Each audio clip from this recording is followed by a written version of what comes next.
Muitas vezes, principalmente no nosso dia, a gente se pergunta o que é o Evangelho, a gente tem muitas respostas diferentes.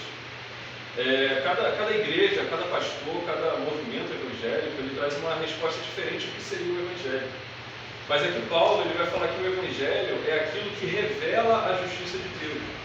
A palavra revela, ela vem no sentido de véu. Ou seja, tem algum objeto, e esse objeto está com um véu por cima. Aí você revela, você tira o véu dessa coisa. O Evangelho verdadeiro, ele vai mostrar uma coisa muito significativa, que é a justiça de Deus. E o que seria essa justiça em relação ao que ela se aplicaria a nós, né? Por isso que nós somos chamados de evangélicos. Por quê? Porque nós entendemos, se deduz, o que é o Evangelho. Nós somos chamados de evangélicos, ou seja, pessoas que admitem o Evangelho, que se conformam com ele, mas o que seria e sobre o que ele se trata. Sobre o que se trata o Evangelho. Eu gosto de começar com um plano de fundo muito escuro, né? Até o Paul Washer ele fala isso. Nós só conseguimos ver as estrelas de noite. De dia a gente não consegue ver as estrelas. Por quê? Porque quando há muita luz da parte do Sol, as estrelas desaparecem, mas elas estão no mesmo lugar. Mas quando a gente põe um plano de fundo escuro, que é a noite, né? O véu da noite, a gente consegue ver as estrelas muito bem. Se nós não entendermos quem nós somos, nós nunca vamos entender, por conseguinte, o que precisamos. Por exemplo, uma pessoa que está se afogando, ela precisa entender que ela está se afogando para que ela possa pedir ajuda. Então, não tem como a gente entender o que é o Evangelho sem antes a gente entender o que somos nós, o que nós somos em si. A gente pode começar por Adão e Eva. A narrativa bíblica vai falar que Adão e Eva eram perfeitos, habitantes do paraíso, mas em certa medida eles pecaram contra Deus. E por causa desse pecado, eles foram expulsos do Éden. Nessa que eles foram expulsos do Éden, eles nunca mais retornaram para lá. Se a gente se perguntar qual o pecado que a Bíblia vai dizer que Adão e Eva cometeu? Eles comeram um fruto. Se a gente analisar a questão do pecado, a gente vai ver que o pecado que expulsou Adão e Eva do paraíso foi ter comido uma fruta, a qual Deus disse para eles não comerem. E uma vez que eles comeram, Deus falou, no dia que comerem, certamente morrerás. Eles comeram, e é claro que no momento eles não ficariam mortos, né, como se fosse uma fruta envenenada. Mas esse certamente morrerás é uma morte espiritual. Porque a partir do momento que eles comem do fruto, os olhos deles são abertos para si mesmos e são fechados para Deus. Ou seja, a partir do momento que eles passam a ter pecado em si, eles passam a não ver mais Deus. E eles morrem espiritualmente e Deus os expulsa. Agora, quando a gente traz para nós, Adão e Eva cometeram um pecado apenas e foram expulsos do céu. A pergunta é: quantos pecados nós já cometemos? Tá? Estudos dizem que nós pensamos, eu acho que 10 mil pensamentos por dia. Se você pega uma vida de 80 anos e multiplica 365 por 10.085, você vai ter milhares de pensamentos, milhões, talvez bilhões de pensamentos, numa pessoa só durante uma vida. E a pergunta é: quanto desses são pecados? E depois dos pensamentos, a gente pode ir para nossas ações. É claro que é muito difícil nós medirmos quantas ações nós tomamos durante uma vida. Mas quantas delas são pecado? Então, só nisso, nos nossos pensamentos e nossas ações, a gente já tem caminhões e caminhões de pecado. Mas Adão e Eva só tiveram um pecado pelo qual expulsou eles do paraíso. A questão que se segue, e a gente entende pela palavra de Deus, é que quem tiver pelo menos um pecado nunca vai entrar no céu. Ou seja, quem iria entrar? Quem de nós aqui, de nós 6, poderia entrar no céu? Ninguém. Então eu não. Ninguém pode entrar no céu, ninguém pode estar no paraíso, ninguém pode estar com Deus. Por quê? Por causa dos nossos pecados. E isso se dá porque Deus é santo. Por causa de um pecado, toda a raça humana foi expulsa do céu, do paraíso. Quem de nós poderia bater nos portões celestiais e pedir para entrar? Ninguém. E esse é o problema. Por que os anjos caídos, os demônios, eles não irão para o céu? Porque eles são pecadores também. Mas qual é a diferença de nós para eles? A única é que Deus decidiu intervir. Deus decidiu fazer alguma coisa a respeito. Eu particularmente creio que Deus quis intervir, não por causa que houvesse alguma coisa em nós que pudesse dar misericórdia a Ele, mas Ele quis ter misericórdia. E também porque nós temos a imagem dele. Ele zela por sua própria imagem. Então Ele decide intervir por causa de sua glória.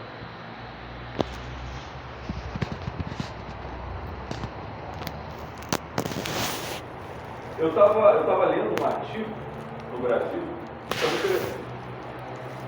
A dívida pública no Brasil,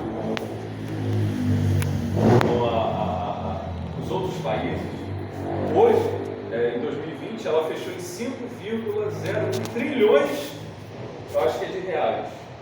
Ou seja, se você pega isso e divide pela quantia de 205,5 milhões de brasileiros que existem no Brasil, se você pega 5,01 trilhões, que é a dívida pública do Brasil com outros países, e divide pela quantidade de habitantes, cada brasileiro nasce devendo 30 mil reais. Isso a gente não sabe, mas a gente já nasce devendo a outros países. Uma vez que Adão e Eva, e essa é a comparação que eu quero fazer, uma vez que Adão e Eva foram expulsos do paraíso, por nós sermos descendência dele, nós herdamos também, já por nascimento, uma dívida com Deus. Por isso que Paulo vai falar aos Efésios que nós, por natureza, somos filhos da ira, inimigos de Deus, separados da aliança. Por quê? Porque naturalmente nós já herdamos isso. Se naturalmente a gente já herda uma dívida de 30 mil reais financeiramente no Brasil, a gente já nasce endividado, quanto mais espiritualmente, se nós somos filhos daqueles que certamente morreram quando pecaram contra Deus. Isso é muito interessante, porque cada um que está sentado aqui, uma vez que nasce, já é inimigo de Deus, por natureza, porque nós somos por natureza pecadores. No desenvolver da vida, em vez de nós resolvermos isso, nós tomamos o caminho contrário. Nós continuamos a pecar. Nós continuamos a nos afastar de Deus, voluntariamente por vontade.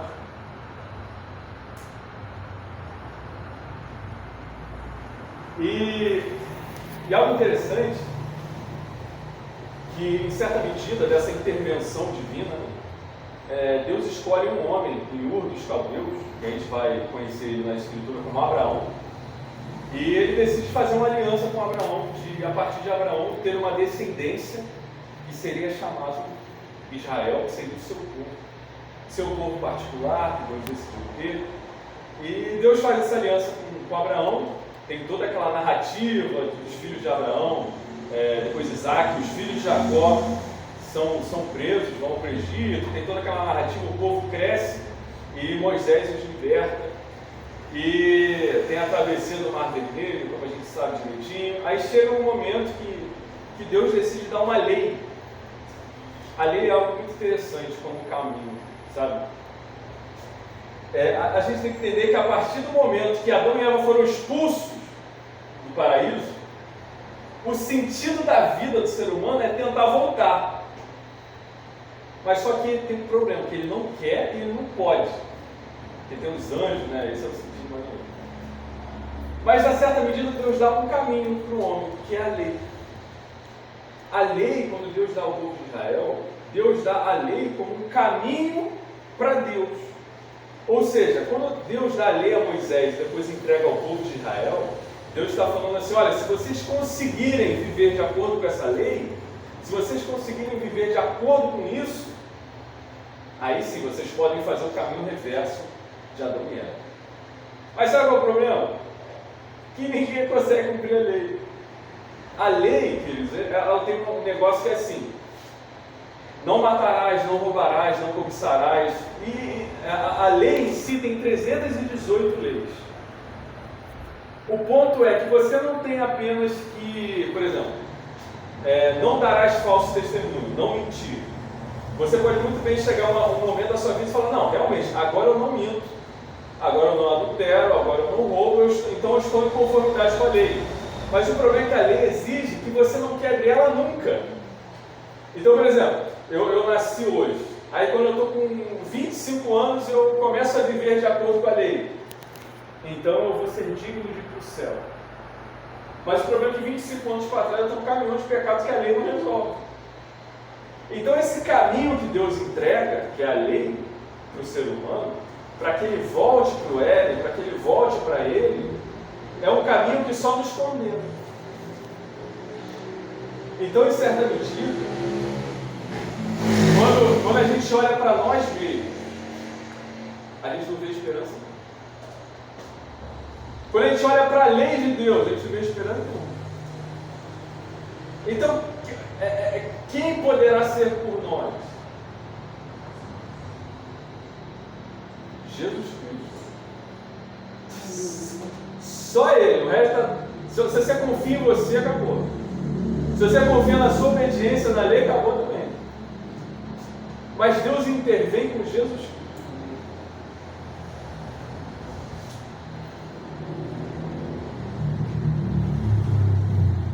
A lei, ela exige que a gente seja perfeito para ir para o céu. A lei exige que a gente seja sem pecado para ir para o céu. Mas o problema é que quem consegue preencher essas exigências? Ninguém. Lutero, que é o primeiro dos reformadores, que foi até quem escreveu o Castelo Forte, ele estudava direito. O pai dele, que era um mineiro de carvão mesmo, que conseguiu uma vida um pouco melhor, decidiu enviar Lutero para fazer direito. Mas, certa medida, ele abandonou isso. Durante uma tempestade de raio, caiu um raio perto dele, e ele jurou por Santana que, se ele fosse liberto, ele entraria para o monastério. Ele foi liberto daquela tempestade horrenda que ele estava passando, não foi morto pelos raios, e ele entrou no monastério agostiniano, e ele se tornou monge agostiniano. E já no monastério, Lutero, que é um grande precursor desse versículo que eu li em Romanos 1,17, ele tentava ser perfeito. O pensamento de Lutero era assim: se eu conseguir atingir a perfeição de obediência, Deus vai me aceitar no céu. Se eu conseguir, pelo meu desempenho, me desenvolver como um bom cristão, em boas obras, Deus vai me aceitar no céu. E Lutero realmente ele começou a entrar numa crise psicológica e espiritual na cabeça dele. E ele falava que se alguém, ele chega depois de falar isso, se alguém fosse para o céu por ser monge, esse seria Agostinho, esse seria Martinho Lutero. Se alguém fosse digno de ir para o céu por ser um bom monge, esse seria Martinho Lutero. Martinho Lutero tem até uma situação dele, que ele limpava tão bem o chão, que os outros monges invejavam o trabalho que ele fazia. Tão bem que ele limpava o chão. Por quê? Porque ele fazia aquilo para Deus. Certa feita, um dos professores que cuidavam de Martinho Lutero encontrou ele num local, eles estavam muito angustiados, eles estavam trancados. Ele falava até que via o diabo, E uma vez, isso até algo do filme do Martinho Lutero, que é muito interessante a gente ver, que Lutero está angustiado, ele querendo essa justiça, essa perfeição para ser aceito, e o professor dele falou que ele deveria confiar em Jesus Cristo, que ele deveria descansar na cruz, algo que posteriormente ele veio a entender exatamente em cima desse versículo 17 que a gente leu em Romanos, que o justo, ele é justo não por sua justiça, mas pela fé na justiça que Deus dá. Mas que justiça seria essa que Deus dá? E a resposta que Lutero achou também Chama Jesus Cristo, sabe? Jesus, quando ele é enviado por Deus, a gente tem que entender que antes ele foi prometido por Deus.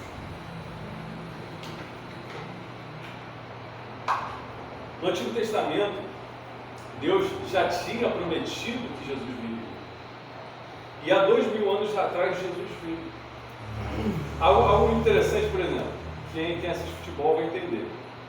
Um técnico de futebol está vendo que o jogador não está tendo um bom desempenho. O que ele faz? Ele substitui. Aí sai o jogador ruim e entra um jogador melhor para fazer o serviço que o outro jogador ruim não está conseguindo fazer. E é exatamente isso que Deus faz com Jesus. Deus, em sua graça, manda Jesus Cristo para ser o nosso substituto. Se você se perguntar assim, por exemplo, por que Deus não mandou Jesus Cristo com 33 anos morrer já numa cruz? Jesus poderia descer com 33 anos, crucificado, morto, ressuscitado, e seria a obra da salvação. Por que ele teve que nascer? Por que ele teve que ser um bebê? Por que ele teve que chorar? Por que ele teve que ser amamentado por sua mãe? Por que ele teve que crescer, se desenvolver? Por que ele teve que aprender a cair, aprender a andar? Por que teve que crescer dentes e cair de leite?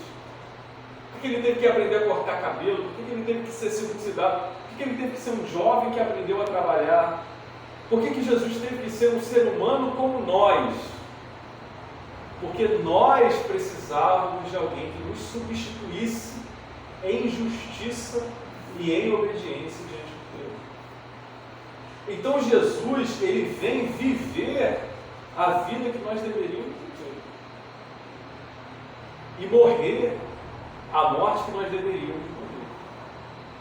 Então Jesus, ele vem como a nossa justiça, ele vem como o nosso substituto.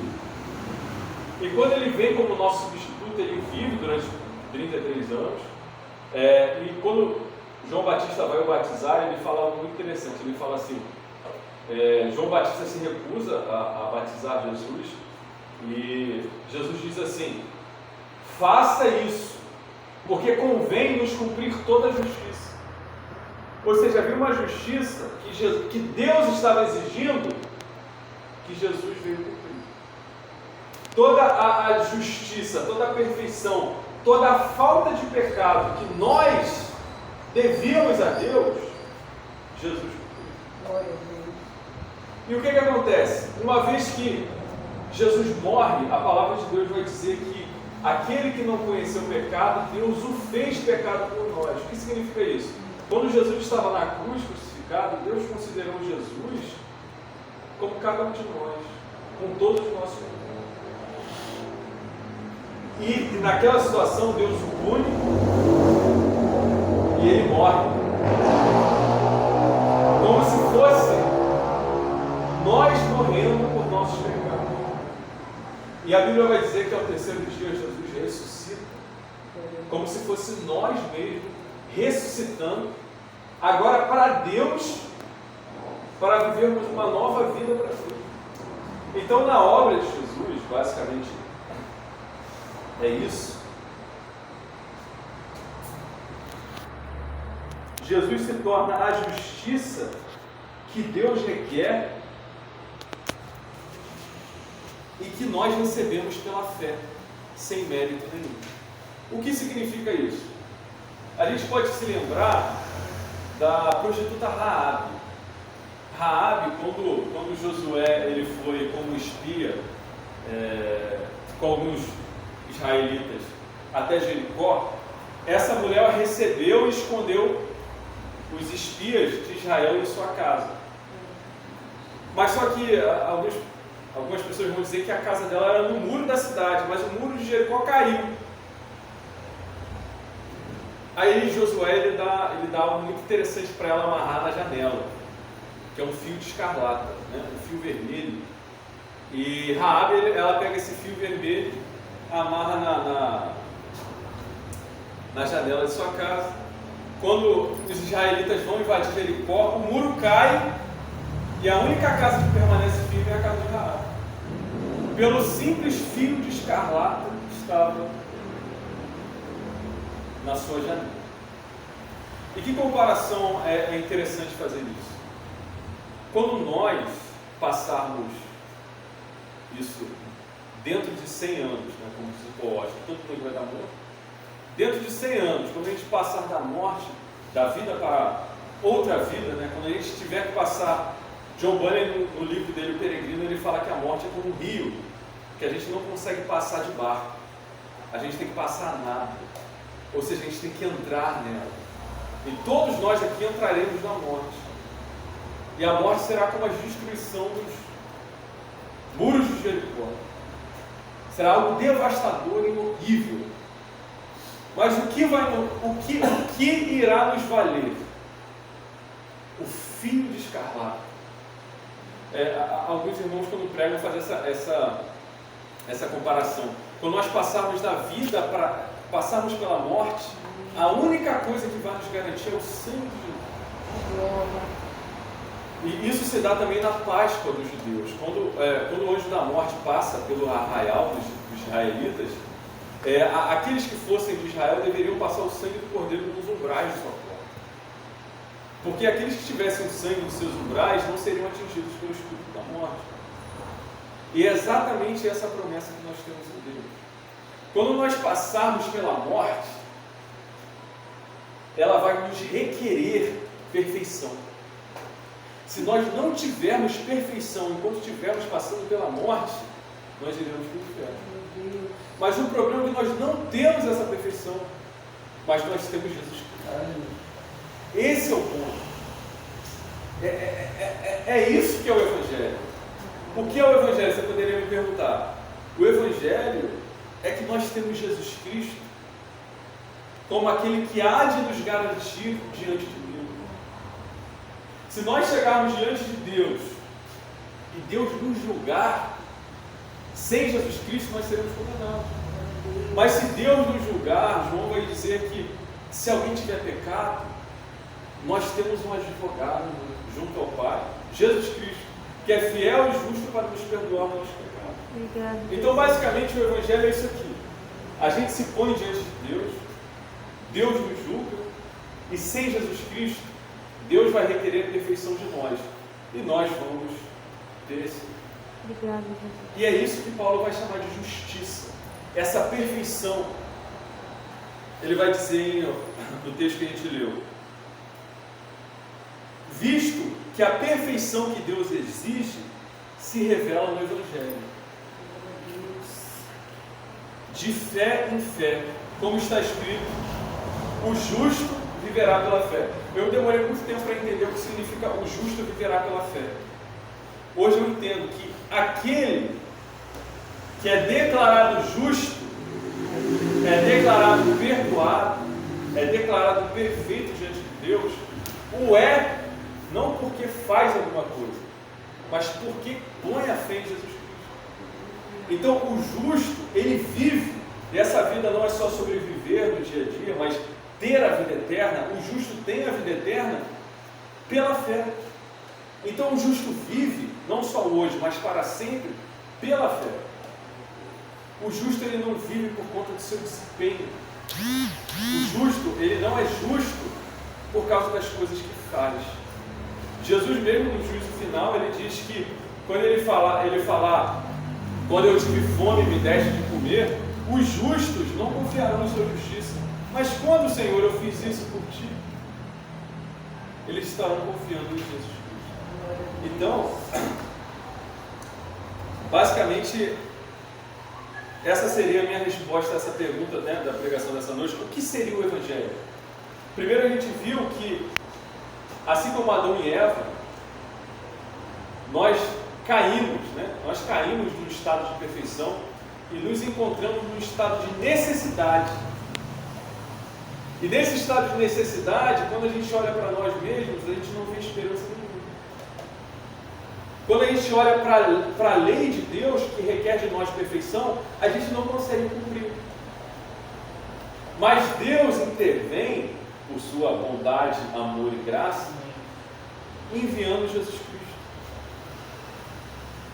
para que todo aquele que nele crê não pereça, mas tenha a vida eterna.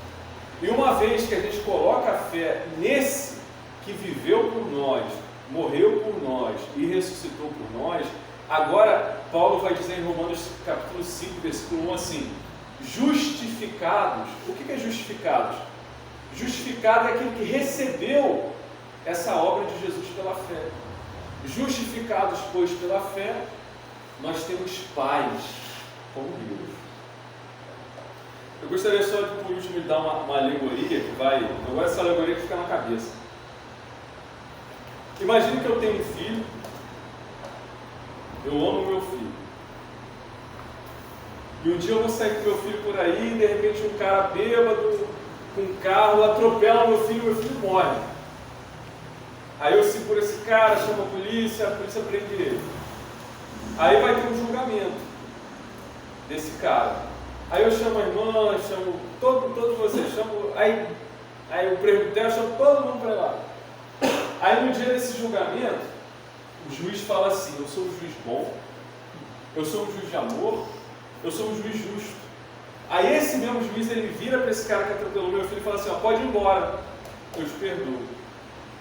A pergunta é: esse juiz é justo? De modo nenhum. Ele só é justo se ele punir esse cara que atropelou meu filho. Ele tem que prender esse cara. Se ele perdoar, por dizer que é bom e por dizer que é justo, isso se torna injustiça. E o ponto é: qual de nós, diante de Deus, diz Davi, Davi diz assim: se o Senhor olhar para a nossa iniquidade, quem pode subsistir diante de ti? Dessa mesma forma, como que Deus pode ter misericórdia de pessoas como nós? Como que Deus não pode nos levar à condenação eterna, se muito mais do que um atropelamento, a gente tem caminhões e caminhões de pecado? A resposta é porque Jesus Cristo se intervém no mundo. Ou seja, essa é a posição da minha condenação. Jesus Cristo me tira e se põe no lugar. Eu gosto de uma alegoria boa que é assim, para fechar. Digamos que você devesse R$1 milhão. Você está devendo R$1 milhão ao banco. Aí vem alguém e deposita R$1 milhão na sua conta. O que acontece? A sua dívida acaba. Mas só que você é pobre, porque você está com zero na sua conta, né? Então assim, você está devendo 1 milhão. Alguém vem e te dá 1 milhão. Quanto que você tem agora? Nada. O meu dinheiro da sua conta. Mas Jesus Cristo, ele não faz isso. Jesus apenas não tira os pecados de você e te torna neutro em relação a Deus. Ele tira os seus pecados, morre com eles, e agora quando ele ressuscita, a Bíblia vai dizer que ele te põe juntamente com ele nos lugares celestiais. Algo interessante que os anjos que estão no céu nesse momento, eles nunca pecaram. Mas nenhum deles nunca recebeu o título de filho de Deus. Ou seja, a obra de Jesus Cristo é tão sublime que nós seremos mais do que os próprios anjos. Mas eles nunca pecaram, nós sim. Então Jesus Cristo, em sua obra, ele nos põe numa posição acima dos próprios anjos. Por quê? Porque ele quis, porque ele nos amou. E o que ele faz? Digamos que eu tenho uma dívida de 1 milhão, como eu estou falando. Jesus é aquele que bota 2 milhões. Se eu estou com uma dívida de 1 milhão e alguém põe 2 milhões na minha conta, o que acontece? Tanto sana a minha dívida, quanto me torna milionário. E é exatamente essa obra que Jesus Cristo faz. No poço do nosso pecado, eu estava até lendo isso, né, do filho pródigo. O filho pródigo estava cuidando, né, dos porcos, desejando comer as alfarrobas dos porcos, aquela semente, e ele está todo sujo, todo maltrapilho, sem R$1 no bolso. Quando ele volta, ele vai fazer um discurso. Pequei contra os céus, pequei contra ti, não sou digno mais de ser chamado filho teu, me faz como um dos teus servos. Então o que esse cara queria? Ele não queria voltar para a posição de filho, ele só queria ser um servo. Por quê? Porque ele diz que os servos do pai dele comiam melhor do que ele, cuidando de porco. Mas o que o pai faz? E o engraçado é que o filho ele treina o discurso. Quando ele chega perante o pai, ele fala o discurso certinho. Ele só não fala a última parte. Faça como um de seus servos. Porque o pai o interrompe. Ele chega, o pai vem de longe, corre até ele e fala: pai, peguei contra o céu, peguei contra ti, não sou mais digno de ser chamado seu filho. Quando ele vai falar a parte, faz como um de seus servos, ele fala assim, o pai interrompe e fala: tragam as melhores roupas, um anel, novas sandálias. E a continuidade diz que o meu filho que estava morto reviveu, ele que estava perdido foi achado. E é exatamente isso que Deus faz. Ele não nos põe, quando Ele nos tira do poço do nosso pecado, como servos apenas. Ele nos põe numa posição de filhos novamente. Então, assim, Jesus Cristo não apenas nos paga a nossa dívida, mas Ele nos enriquece com a justiça dele. Nos céus, nós seremos filhos de Deus, não por nossos méritos, mas por causa daquele que nos amou. Como Mefibosete, que era um aleijado, que morava em Lodebar, que Davi, por conta de Jonatas, decidiu ter misericórdia dele e o fez com que se assentasse constantemente na mesa real, juntamente com ele. Assim como Mefibosete era nós, em Lodebar, aleijados em nossos pecados, mas por causa de Cristo, Deus decide nos fazer assentar à mesa com Ele como filhos, e grande é a promessa de que Apocalipse faz, né? Que um dia, e não vai demorar muito, né, nós veremos Deus face a face. E Ele nunca mais se lembrará dos nossos pecados. Isso é muito interessante, porque nós temos o costume de jogar muitas vezes pecado na cara do outro. Imagina a gente estar na eternidade lá e de repente Deus joga o pecado na nossa cara. Seria horrível, né? Ele fala assim: que eu nunca jamais me lembrarei dos vossos pecados. Deus nos tratará como se nós nunca tivéssemos cometido um pecado na nossa vida. E isso tudo porque Ele nos amou em Jesus Cristo. Amém? Este é o Evangelho. A Bíblia, ela trata disso, de ponta a ponta. Como que alguém pode ser justo diante de Deus? Confiando pela fé na justiça, não interna, mas na justiça externa de outra pessoa. Não em sua própria perfeição, mas na perfeição do outro. Então Paulo, no final de Romanos 7, ele vai falar assim: quem me livrará do corpo dessa morte? Graças a Deus, por Jesus Cristo. Amém? Amém. Vamos cantar mais um louvor. Vamos ter mais uma oração. O pastor falou que se alguém tiver oferta e quiser depositar, pode depositar. Depois ele vê. É isso aí. Cantar a música que é o Salmos 23.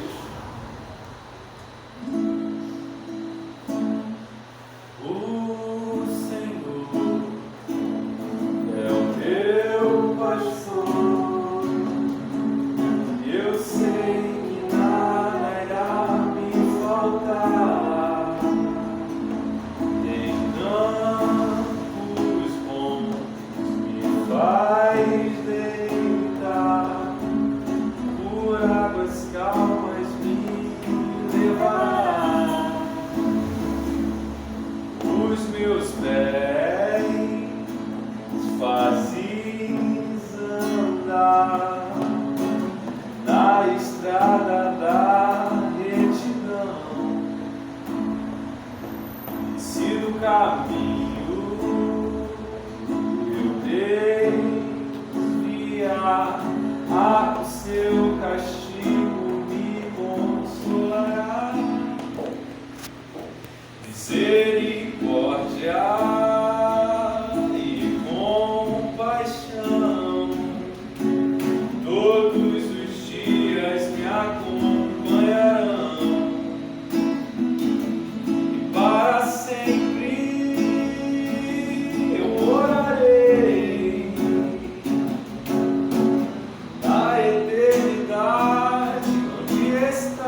Não temerei, pois sei que perto está. E se a morte me assombrar, a tua graça me acolherá. Se o Senhor é o meu pastor, aquilo que eu não tenho, eu não preciso.